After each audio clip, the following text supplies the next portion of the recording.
My name is Christy Thompson, and I am with Business Information Solutions. Today, we're going to be talking about top employment laws every business owner must know. And we've got some great guests today. So, first, let me start off by introducing our CEO and resident cybersecurity expert, Phillip Long. So, he is a technologist and entrepreneur who specializes in providing technology solutions and security consulting to businesses along the Gulf Coast. So, he has been in the IT industry for over 20 years now. He's the owner of 600 plus clients from Gulfport to Gulf Breeze, current owner of 5 businesses. He also has his Certified Information System Security Professional and his CMMC certification as well. So I'm going to turn this over to Phillip, who will introduce our special guest for the day. All right. Thank you so much, Christy, and thank everyone for joining us today. And I would like to introduce Shawn Conklan, and he is the Vice President of Operations at Long's Human Resources, and he's ultimately the operations guy over there, and he has over 20 years of sales and operational experience. He's been recognized as a certified staffing professional by the American Staffing Association. He's a veteran of the U.S. Coast Guard Reserve. He's a graduate of Leadership Mobile, and he serves on boards for the History Museum of Mobile, as well as the Partner for Environmental Progress. He's also the co-founder of Focus Empowering Women and the host of the Focused Women's Conference right here in Mobile. Shawn, thank you so much for joining us. Well, thank you so much for having me. I appreciate it. Yeah, I really thought it was timely. Maybe a little past time as far as everything goes as it relates to employment. But we know towards the end of last year, we saw 4.5 million Americans submitted their resignation in November. They called it Resignation Nation, and I work with a bunch of different business people, and hands down, every one of them is suffering in some way about finding good staff. And we wanted to really have a talk about it, and not only how to find good staff, but also what's legal. And there's a lot of different configurations coming out of COVID with work from home policies, the contract labor, and so I figured we'd bring Shawn on to help. So Shawn, what's your thoughts on this Resignation Nation? Has it passed? No. So we're certainly still in the midst of that. It is, as you may have noticed, and I'm sure everyone can relate to this, I mean, it's extremely competitive out there, especially when it comes to attracting talent, retaining talent. I mean, it is super, super competitive. And in truth, it's a candidate's marketplace, if you will. It's so competitive. Everyone is needing the talent. And so there's a lot of people who have been working maybe in roles who have just made that decision that, hey, this is not my passion, this is not what I want to do, or maybe there's a better opportunity somewhere else. I mean, regardless of what the reasons are, I mean, it's absolutely happening. It's because there are so many opportunities, and COVID has created that marketplace that we have today. And I mean, I don't anticipate it being like this forever, of course, but it certainly is very competitive right now. Got you.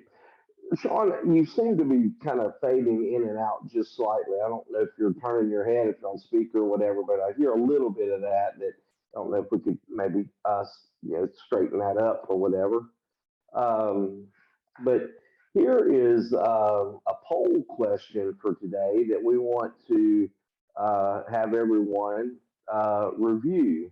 And it's simply just, what are you most concerned about as a business owner? And we've got several different categories where we're looking at, hiring practices, employment misclassification, employment contracts and documents, effective review and discipline programs, discrimination, the FMLA, jury duty leave, manager training on basic HR, and then really just the proper technology for training. We want to kind of just take a moment and let everybody weigh in on, what are your concerns?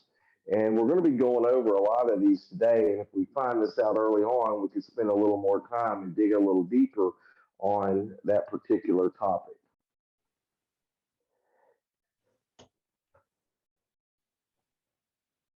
I will say while everybody's finishing up voting, um, you know, I review a lot of our tickets and we class our tickets, and we represent several thousand employees that we manage their computers, and so of the businesses, and we're getting a lot of, hey, I hired a new person, requests to set up new users, new email addresses, new things like that, which is encouraging because up until really just very recently, there wasn't a lot of that happening. So maybe spring is springing and people are a little more optimistic.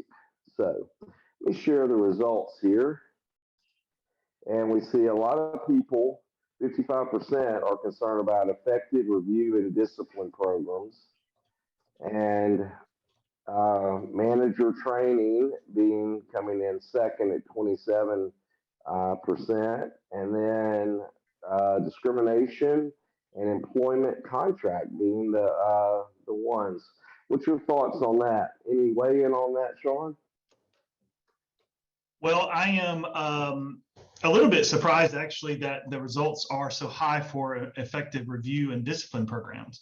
But I mean, that just shows where there is, maybe work to be done as far as for maybe a lot of companies that, maybe that is just not a well-developed area. That's a little bit surprising. But I mean, that's good. I mean, I guess that there's an area of opportunity there for, everyone to kind of learn from that, and maybe even through this webinar, get some tools and things that would help, develop some of that. Well, I think a lot of it, whenever you're looking at that, I think in my take on it, might be, and again, what do I know? But I think a lot of people they've been understaffed because of just the turn of events that have happened. A lot of people no longer there, and I think it puts themselves into a situation um, that causes I always say there's like this balance between really the clients you're serving, the employer, and then the staff. And if any one of those gets too much power or abuses power, it's going to be a problem. And if you get short on staff, sometimes the tail could be wagging the dog, and it in a way, and that might be what's being seen in that poll. Right. Let's talk a little bit about hiring practices. What do you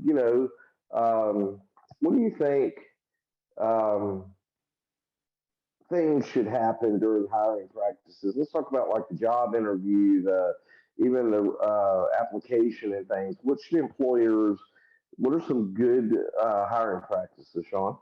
Well, actually, there are some things that we should not be doing anymore, for sure, on an application in the state of Alabama in particular.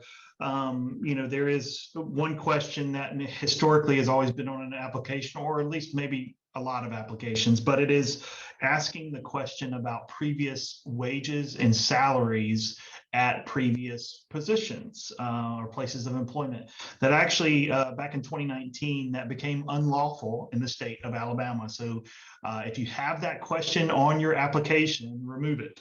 We can't ask that on an application. It could be viewed as discriminatory, I guess. But you can ask, and this is a way to, if you're trying to figure out, whether this person would be their financial needs would be appropriate, for your position. I mean, you can simply ask someone in an interview, I mean, what are your salary requirements? I mean, that is a simple question that you can ask. And I mean, and I'm most people will tell you what their salary requirements are. And sometimes they'll even tell you what they made previously, but you just can't ask that question anymore, I guess, is my point in that. And there's something else too that has come up more recently, and it's kind of a trend, and just keep an eye on it. But it's called ban the box movement. And basically, there is a question that's often found on applications that ask a candidate or an applicant if they've ever been arrested or convicted of a crime. That is legal in the state of Alabama, but it is gaining a lot of traction all over the country as becoming something that is going to become unlawful. So it's not here because it's can be somewhat discriminatory. You're possibly basing the candidate off of that one factor rather than considering their qualifications first. And so that's kind of the whole catalyst of that movement. But it is not illegal here in Alabama. However, it's just something to keep an eye on. It may become illegal at some point. But as far as just interviewing, I mean, I know that we're going to be talking about a little bit of discrimination here in the next little bit, but whoever's doing the interviewing, I mean, they definitely need to take some training or get some training on just some basic HR training, some things to ask and not to ask, and what's legal and what's not, and what can be viewed even as discrimination or not. And I know that that's a subject that you could talk forever about the different rules regarding that, but whoever is doing that interviewing just needs to really understand how to do that and navigate that appropriately. I mean, and like I said earlier about this being somewhat of a candidate's market, I mean, there are literally tens of thousands of jobs available. If you go to like a job board, like Indeed or something, I mean, you can just search your area and there's tens of thousands of jobs that are available. So being creative maybe on how you are putting the job title out there would be a tip. Also providing a pay rate or pay range. There are oftentimes now that candidates won't even apply for a job because the pay is not on there, because there's another similar job, maybe 100 other similar jobs that have a pay, and it's a little bit more definite. So another tip that I would suggest strongly is to respond quickly to applicants. We find in our business, especially, and we find this to be true all over the country, is that when people are looking for a job, they are looking for a job, and your job is not the only job that they're applying to. So responding quickly is going to be key. So we obviously encourage that. But, since it is a candidate's market, be excited about meeting people, be excited about interviewing them, because they're interviewing you too. They're interviewing you and your company. So make sure that you act excited about the process and about meeting them, and just be respectful, of course. Anyway, another really important thing is also just to be consistent with your interview process. Make sure that, again, this is kind of that way of kind of making sure that you don't discriminate, is whatever your process is, just keep it consistent for all your interviews, all your applicants. It's one of the best ways to stay out of trouble, of course. And of course, document your interview as well. Make sure you're doing that. We have listed here background issues. That is something that is for sure something that to consider. You just need to know what your criminal background in particular, what are those parameters for you and your company, and make sure that that's well defined and that you actually use those parameters whenever you're making decisions. Again, trying to navigate discrimination potential issues there. Got you. All right, well, good. We'll move on to the next. And if anyone would like to post something, I have one thing here that we'll get to in just a moment, a question about some of the review processes that we'll talk about here in a minute. But If you have questions or comments, you guys just put it in the chat box and I'll address it. Uh, but we'll move on, Shawn. What is employment misclassification? What are we talking about here? Well, we're talking about, independent contractors versus employees. And I mean, and even further than that, as an employer, if you have employees, exempt versus non-exempt, but, the independent contractor versus employee, I'm sure that has always been a subject that people are wondering about.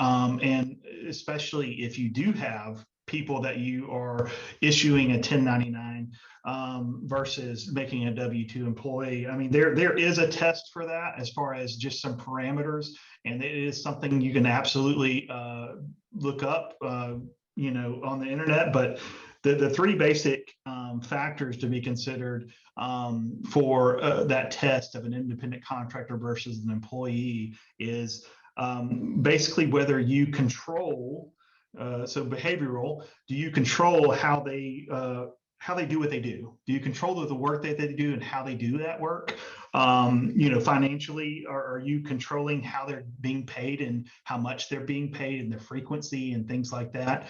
And then, of course, the type of the relationship. Basically, is there a contract with you? Do you provide them insurance, any type of benefits, things like that? All those things would be kind of lending more to the employee being an employee versus an independent contractor. An independent contractor provides a service to your business as basically a business. So it's basically a business providing services to you as a business, even if it's just a single person. That's basically how it's easiest way to look at it is you're basically paying a business to do a service for you. And then as far as the exempt versus non-exempt, in simple terms, an exempt employee you don't pay overtime to, and then of course a non-exempt employee, they are eligible for overtime. Now there's a few factors here that kind of play into that as far as who is exempt and who isn't.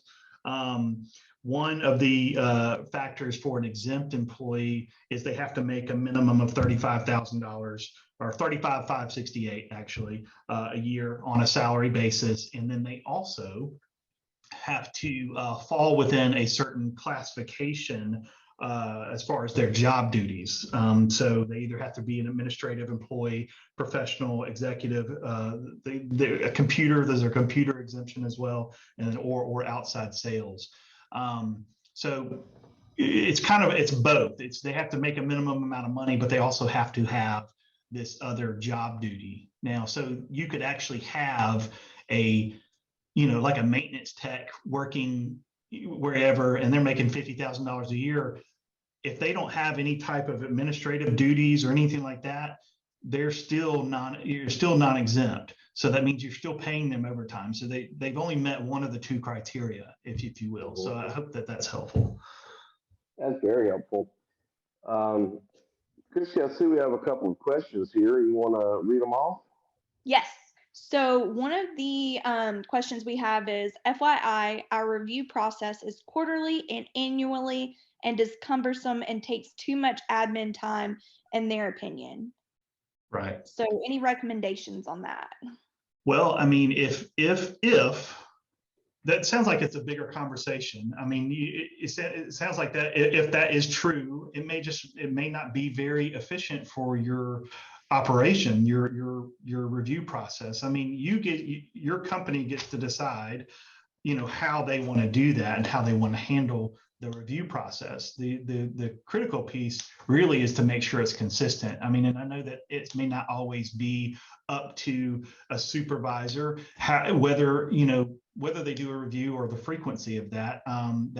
But if it's a problem, if it's causing problems for your operations, then it seems like it would be that's a good topic for a discussion of how can we make this better for our supervisors, for our employees, but yet still be effectively reviewing our employees on some type of periodic basis. I mean, a lot of companies do it annually. I mean, I I guess there's really no right or wrong way to do it. It's just what makes the most sense. I mean, and I guess, everyone doesn't have to agree, but yeah, it does sound like it's something that would be a good topic of discussion with, the leadership.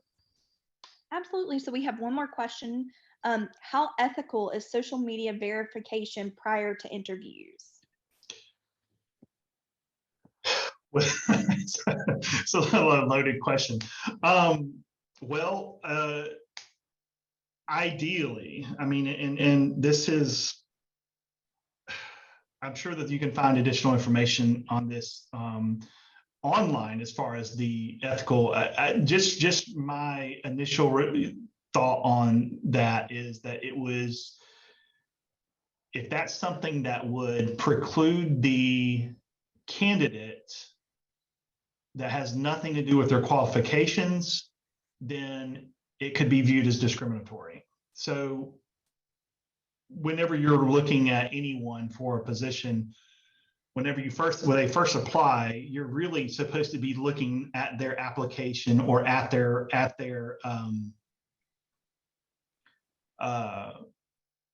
resume. That's what you're supposed to be looking at. So if you're looking at those other things, it could be potentially viewed as discriminatory, I guess is the best way to answer that. It would be like looking at their background check before you look at their qualifications. All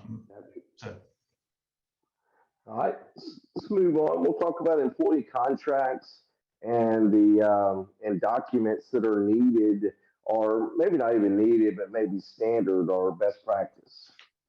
Okay, can you hear me okay, Phillip? I can. Yeah. Okay, You're great. kind of fading. Are you on speaker? Yes, I am.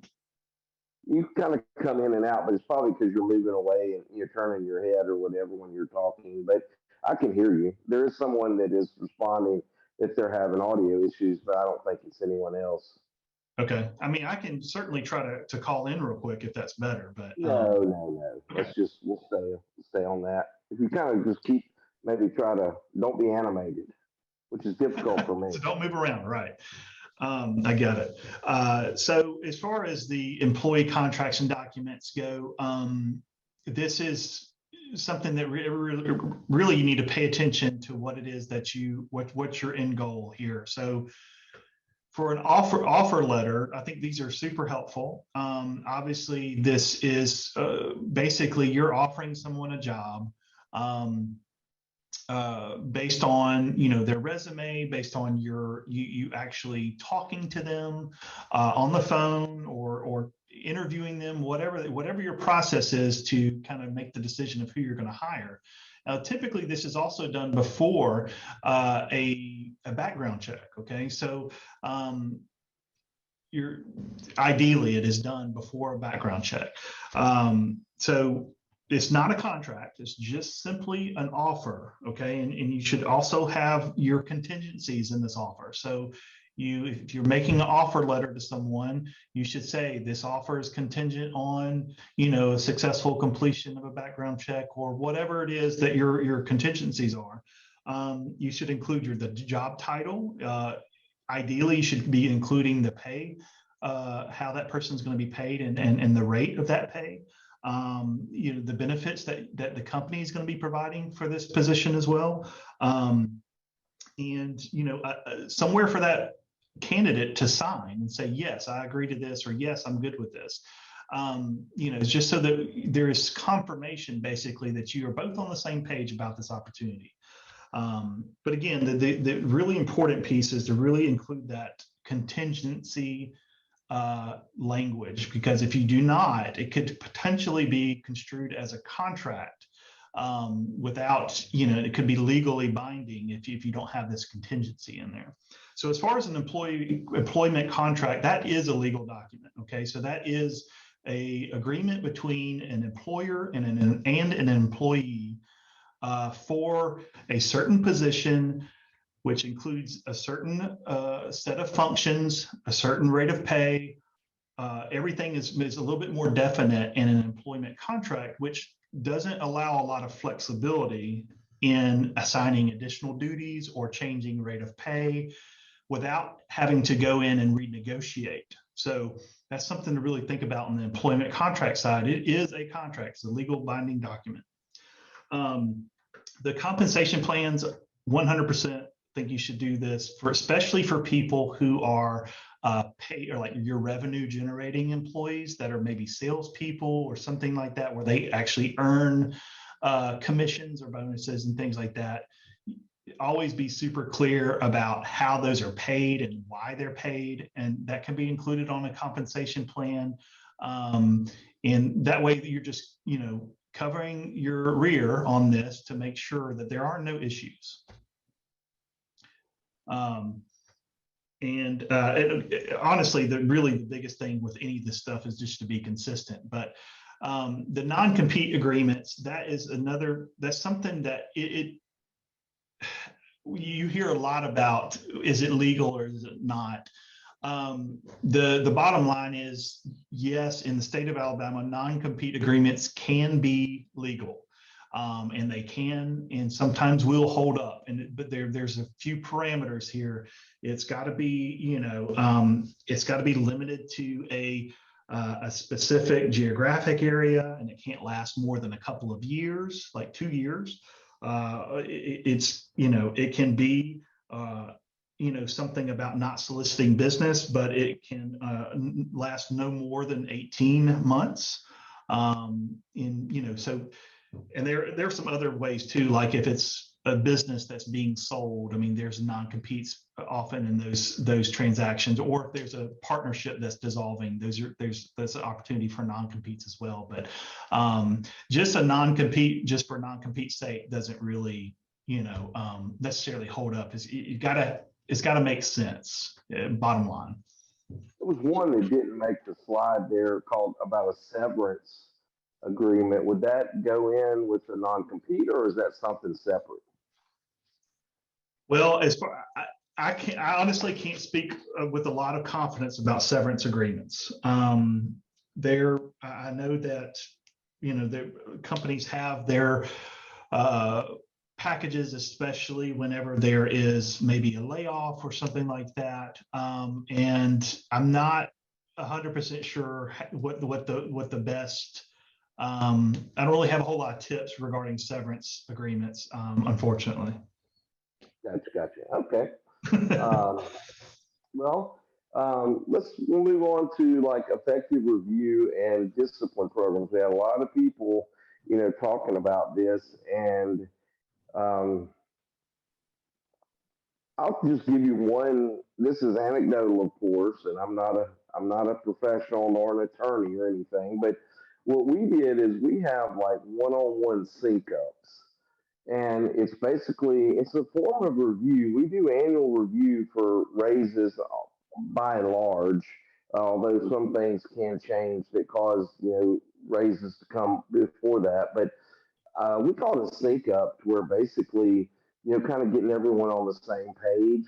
And we do it in 30 minutes, and it has a time limit, and there's 5 questions that you ask during that meeting in order to keep it from being so laborious. And my thought on it is that, if you were in a marriage, let's say, and you didn't communicate on things for a given period of time, well, basically there's going to be a wall built between the two of you, and then at some point that wall it's more trouble to get over the wall than it is to see the person, and that relationship's basically gone. So the goal of it is to discuss things that are in alignment with the role that's been defined and how they're performing, as well as how they feel about the overall company and the way their place in the company and all of that. But what's your thoughts on that, Shawn? Well, for me, or for really anyone, I believe that your employee review should be obviously standardized. I mean, that's if you're trying to figure out how to do it, but it's being done differently for every employee, that's probably not a good practice. So you definitely need to standardize whatever that review process is, including if there's a certain form that you're using, which includes maybe your certain questions or your measurables and things like that. And that is the second point I definitely want to make is make sure that there's a fair amount of you know, of objectivity in your review. I mean, it needs to be things that a lot of it are that are measurable, would be really great, because those are just facts, you know. As far as the subjective things, you know, those are just things that you need to be, you know, discussing with the employee during that review process. I mean, obviously you have an opinion about things, of course, and this is from a manager standpoint of the employee. But that should be, you know, somewhat of a discussion. And then, you know, of course, you want to allow the employee to, you know, also speak, and you know, always make sure you're including things that they are doing well. You know, and you know, certainly there are always, I'm sure, areas of improvement, but make sure to highlight things that they're doing well as well. And then, of course, ask therapists' opinion and on their performance, and absolutely listen, because that's an opportunity for you to figure out if something is broken, and not even just with that employee, but with maybe their role or maybe their department. You know, often I think that you know, during review time is whenever the managers really find out what's going on. You may find out that an employee is taking on responsibilities of another employee, and maybe that's why they're not getting all the things done that you hoped that they would. I mean, that's an excellent time to figure that out, and of course, that deserves your time. I mean, that's an inefficiency in your business. So anyway, those are kind of our tips. I mean, I would absolutely, again, if you don't have a standard review process, you don't have a standard form, definitely do that. That's a good way to keep yourself from discriminating. And I mean, of course, make sure all your supervisors know what that process is, and that kind of leads into that disciplinary action program. I mean, that is so crucial, that you actually have a disciplinary action plan where you have, you know, the offense equals this consequence, and actually follow it. You know, that and making sure that your supervisors are documenting when things happen and whatever. I mean, if you don't document it, it didn't happen. So documentation on any of this stuff, and I mean, and I'm sure you guys know that is key. But you definitely need to have a process for that. Like this bullet point says, consistency is key. If you need to develop a disciplinary action program, and you need to follow it, you make sure your supervisors are well trained on it. And you should probably have regular training on that and the reviews of what they should do. And of course, documentation, of course. Just do it. I mean, it may seem sometimes like a waste of time, but it is absolutely can keep you out of hot water. And we have listed here termination tips. Documentation again is key, but if you're not following your disciplinary action plan to lead up to a termination, then you're asking for it. So make sure again that you're following your disciplinary action plan up to and including termination. I mean, and then, you know, whenever you're terminating someone, I mean, you need to think it through. Obviously, you know, figure out, you know, or at least try to anticipate how the employee may react to a termination. Stick to the facts. It's a good idea also to have a witness there for that. And of course, document it. I have a question here about this documentation always have to be signed by the employee. You mean like a termination or disciplinary action? Yeah, something like that. I would suspect, yes. So it is a good idea for sure to even on a disciplinary action, if you're counseling an employee about something that either didn't go right, they didn't do right, they, you know, broke protocol, whatever, absolutely should have a spot for them to sign that they, you know, that they were counseled. They don't have to agree with with you, you know, that they did something wrong, or they don't have to agree that it was even wrong. That's irrelevant, and you should probably make that your form, if you've got one, saying that they were at least counseled on this day. It's not that I agree that I offended, this policy. It was that I was counseled on this day, and signed by the employee and the manager. But yes, you should absolutely have them sign that. Sorry, I didn't mention it. Sure. Let's talk about discrimination. And I can see how this, from a legalese standpoint, of course, I'm not an attorney and you're not an attorney, but you can at least, give us some tips and guidelines, and maybe even, I mean, how many, like, does the small business, would you recommend that they have their documents reviewed by an attorney? I bet most do not. I'm just curious, what's your thoughts on that portion of, their documents? Do you think most companies should have their documents reviewed by an attorney? Well, yes. I mean, but here's the skinny on discrimination. Okay, so none. I don't think anyone wants to discriminate, right? No one willfully discriminating, I don't think. But sometimes we can do that stuff unintentionally because we don't have a process in place, or maybe we have some wording somewhere along the way that is actually problematic. So certainly, at least knowing an employment law attorney is highly advisable, because if you do get charged with discrimination, you want to know someone who you need to call. You want to already have that person ready to go, basically, because I mean that can be a scary thing, and for a discrimination charge, you definitely want to respond appropriately. Otherwise, it may cost you. So, I mean, and they do obviously give you a time limit to respond to a charge. So let's talk a little bit about discrimination. So, in the state of Alabama, first and foremost, this is really one of the few discrimination laws we actually have in the state, and it's an age discrimination law. It just makes it unlawful for employers to discriminate based, on employment decisions for workers who are 40 and over. Now, this only applies for employers that have 20 or more employees. But there is an age discrimination law. It includes, job applicants too, and existing employee, like advancements and things like that.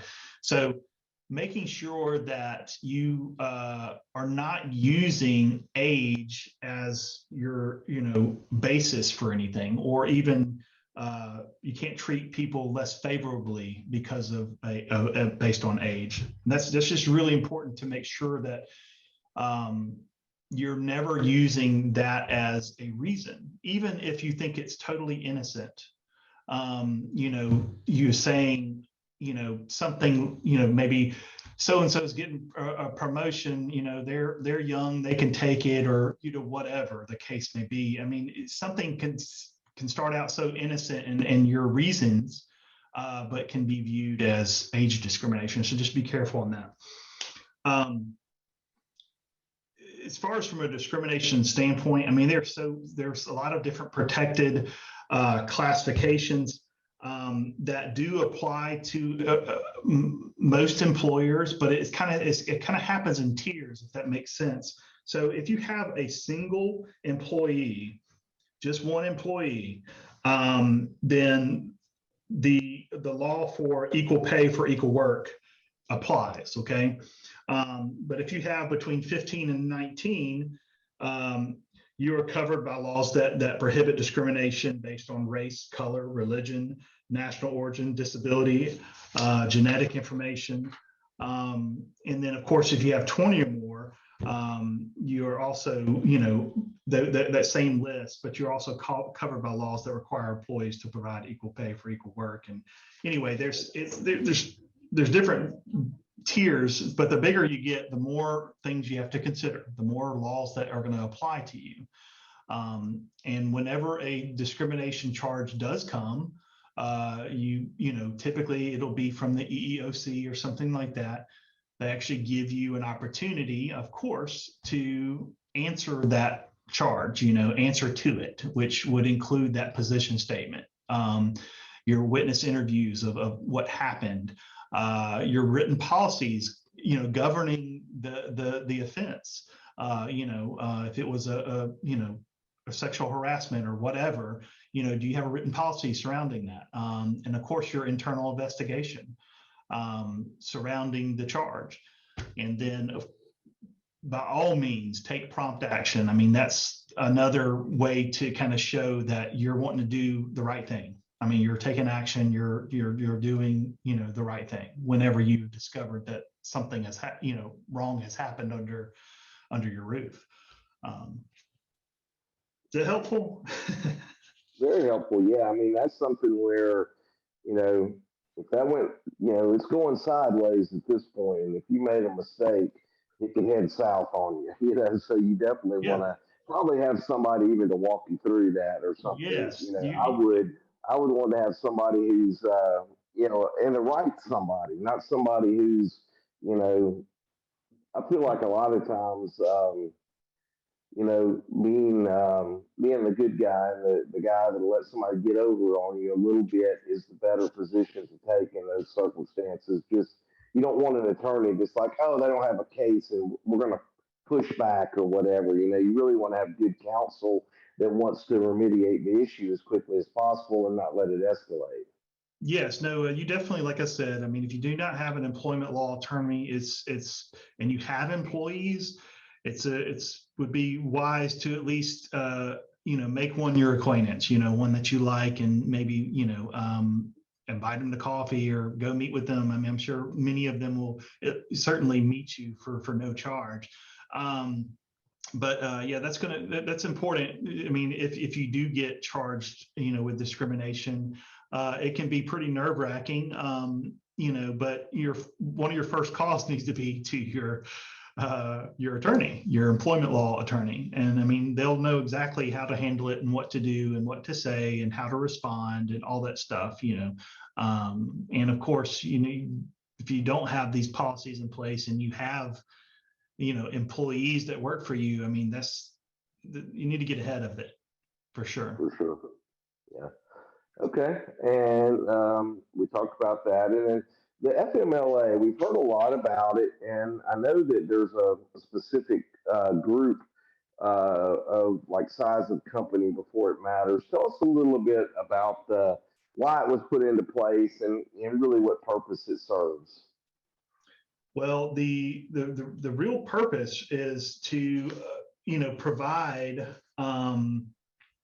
unpaid leave and kind of job protection, really, for employees who, have some extenuating circumstances that just happen. I mean, life happens. People get hurt. People, have babies. I mean, all kinds of things where they are life events that, are temporary, but that could, keep them from the workplace for, a period of time. So the FMLA is, it does, like you alluded to, it applies to employers who have 50 or more employees within a 75-mile, within 75 miles of the work site. So that's one of the parameters. And it is not, just so you know, it is not paid leave. Okay. So FMLA provides unpaid leave to an employee. Really, again, just to protect their job. And they get up to 12 weeks of unpaid leave with that job protection. They after 12, again, up to. And this is, there's other parameters too, and I can kind of give you just the real quick rundown, but they have to have worked for you for at least 12 months. And within that 12-month period, they had to have at least worked 1,250 hours. To be eligible. And again, it does give them unpaid leave. I can't stress that enough. But this could be like a pregnancy, or it could be, complications from a pregnancy, or it could be, having a baby, or, some type of chronic illness that keeps someone out of the workplace for a few weeks. It could be all kinds of things. There are a lot of options for employees to take advantage of FMLA. And of course, again, those employers who have 50 or more employees within a 75 miles of that one employee that is needing that FMLA is, that employee could be eligible. So. Well, good. We'll move on to jury duty and how it applies in Alabama. Sure. This one is often, I find that a lot of companies or a lot of businesses don't know this. Okay, so, and wasn't always this way, but in 2019, the rules changed surrounding jury duty, and so I believe it was either 2018 or 2019. Anyway, so employers are obligated, all private employers are obligated to provide paid, and yes, I said paid leave to employees summoned for jury duty. So the employee has to provide, obviously, the jury summons to their supervisor or to their employer. And the employer, again, must provide paid leave. So if the person gets selected for a jury and the trial lasts for 2 weeks, then that full-time employee gets paid by their employer for those 2 weeks. I think we always just pay our people, but I think we've done that forever, but I didn't realize it was actually mandated at this point. Yes, it is a state law. And again, it applies to all private employers. I don't think there are any parameters on like a minimum number of employees or anything like that. So, and it applies to full-time employees, by the way. So it's not necessarily a part-time employee, but so. All right, we'll move ahead, and we're I think we're hitting our stride here. We're going to finish it right at the top of the hour, so we're in good shape. Let's talk about manager training on HR basics. I can see how, especially as the company scales, and you have managers down the chain or whatever, and they're making decisions based on your behalf, and a poor decision they make, of course, might affect them to some degree, but it's likely to affect the business owner to a much greater degree. What are some tips on how do we get them, up to speed on some HR basics? Well, if you have an HR department, that would be a good place to start as far as seeing, or maybe even starting some level of, regular HR basics training. An HR manager would have the tools and the knowledge base to really be able to do that baseline training for supervisors, and that should probably be something that's done at least annually, because you're right, these people, these managers and supervisors are making decisions that as small as they may seem, are actually in some cases really big decisions for the company about how to handle employee relations. And so it's really a good idea to have regular training for your managers and supervisors on, just like you said, the HR basics. There are, I know, loads of free resources, online for, whether it's videos of some sort or, through the SHRM organization. There's a lot of information out there, but someone will have to definitely be the champion of that information and making sure that it's getting out there and starting some type of training program. But yeah, I definitely think that should be a standard, especially even for people who are new managers. I'm sure that companies, possibly some on the phone, have a new managers training course possibly, but if they don't, this would be a great time to do that, and include obviously some of these do's and don'ts, and how to handle, situations, and how to document, how to, do the reviews, all the things that you're doing to make sure that you are not only staying compliant, but you're keeping your employees happy, you're doing the right thing, you're and of course staying out of legal trouble too. This is super important. Yeah, for sure. That's probably something that, like for an onboarding, there needs to be a checkbox that somebody says we took them through, HR training whenever you're onboarding a new person or whatever, for sure. All right, let's talk about a little bit of technology for managing. What do you see? Any tools or anything that you see from a technology standpoint that can really help in managing? I'll jump in. One of the things that we're fortunate in our industry, in the IT industry, is that a lot of things are integrated where they have the ability. I can take one product, say that we're keeping our tickets in, and I can tie that in with another product that's managing the assets or the servers or the workstations.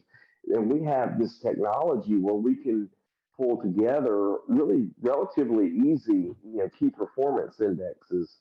And I think it kind of goes back also to what we talked about with the reviews. One of those questions is to review the KPIs, and we call it line of sight, where the expectations are set, and a great way to set those expectations are, you know, what am I expected to do? How can I know? I want to know on a daily basis, how did I do?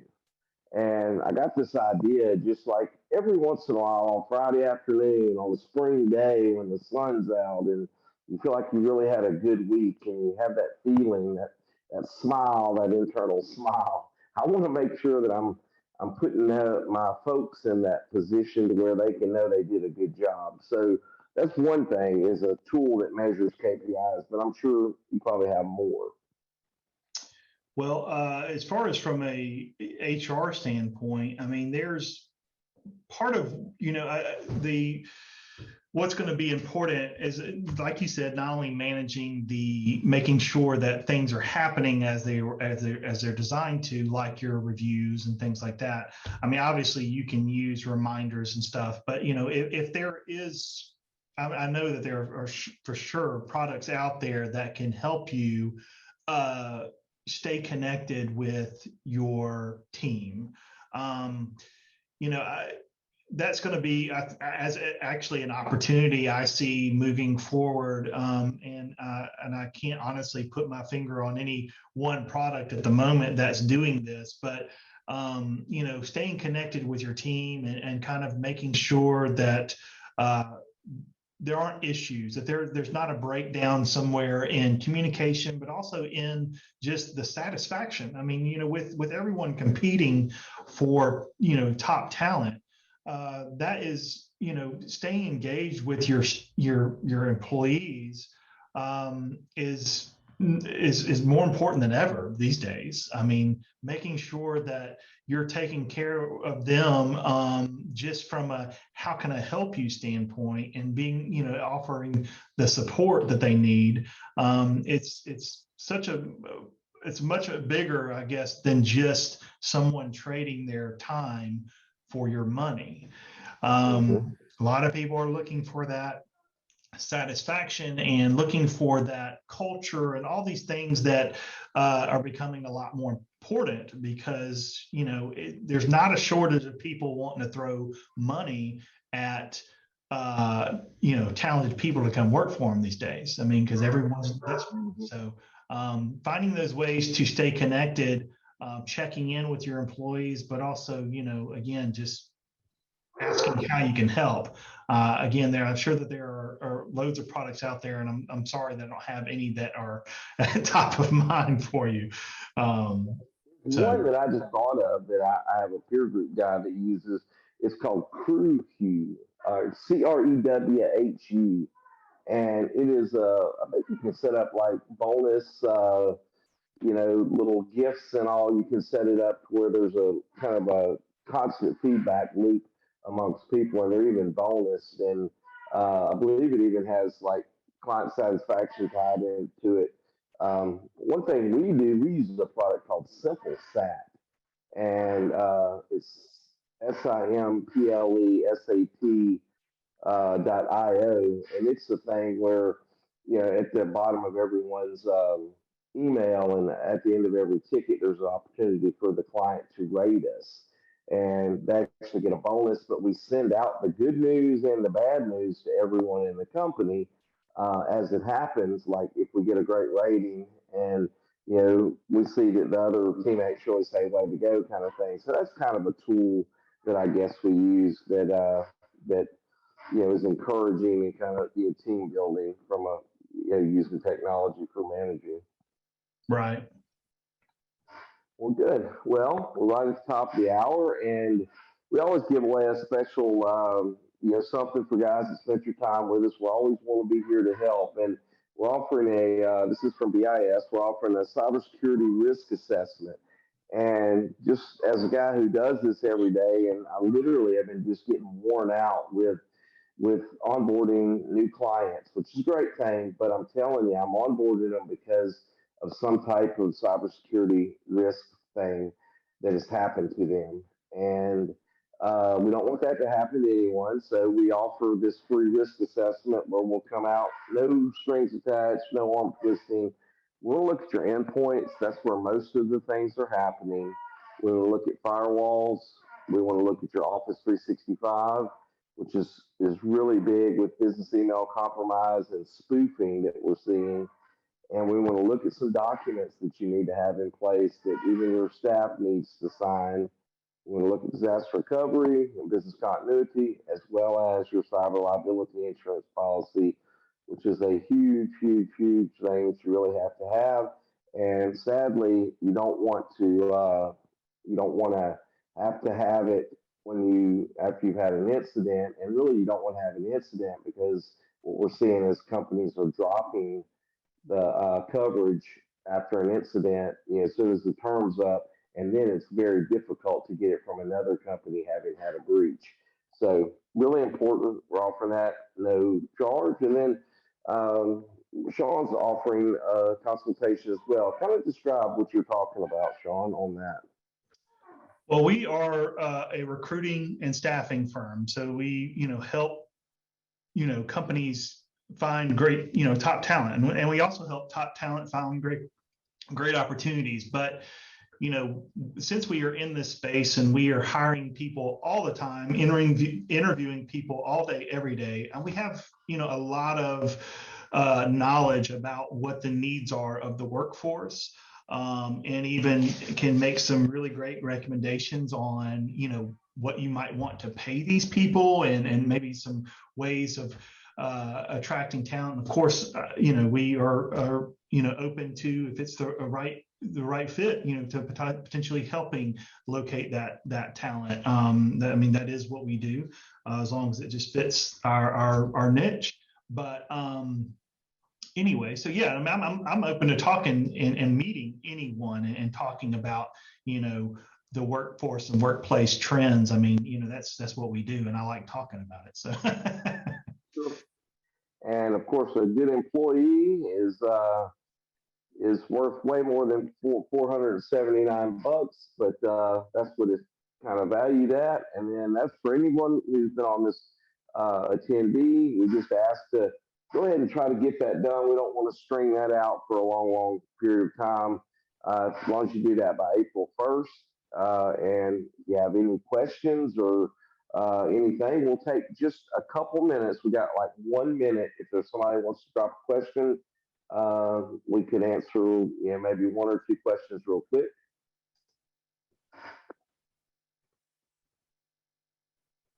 Well, we got thank you. Christy, go ahead. We had one question come in. Is a non-compete enforceable? So it's possible that it's enforceable, yes. So if you were to look at a non-compete and it meets some certain criteria, like for example, here's some most commonly used enforceable non-competes, okay, is to, if you're limiting an employee or a former employee to a specific geographic area, if you're saying that you can't do business within a certain area of our business for no more than 2 years. I mean, and this is like, we're talking about salespeople, we're talking about maybe some other position that has a unique position. Okay, so that person has a unique position in that field. So it could be something like that, where there's a certain geographic area that you're asking this person to not compete. And typically you would do a non-compete at the when the employee first starts with you as part of the employment process. So and then there's a not solicit business. So you could ask that a person not go and try to steal your customers, basically. That is something that's also would be enforceable. Again, this would require someone to have a unique position, again like more like a salesperson, but it wouldn't necessarily have to be a salesperson, but someone who is in a position where they could steal your clients. Obviously that would be something that would be enforceable, but this is something, again, that you need to do at onboarding or during their employment, as a condition of employment. Really, you could do that in your offer letter. You could add that a non-compete will be required as a condition of employment. So that is something that you could do. So those are probably the two most common.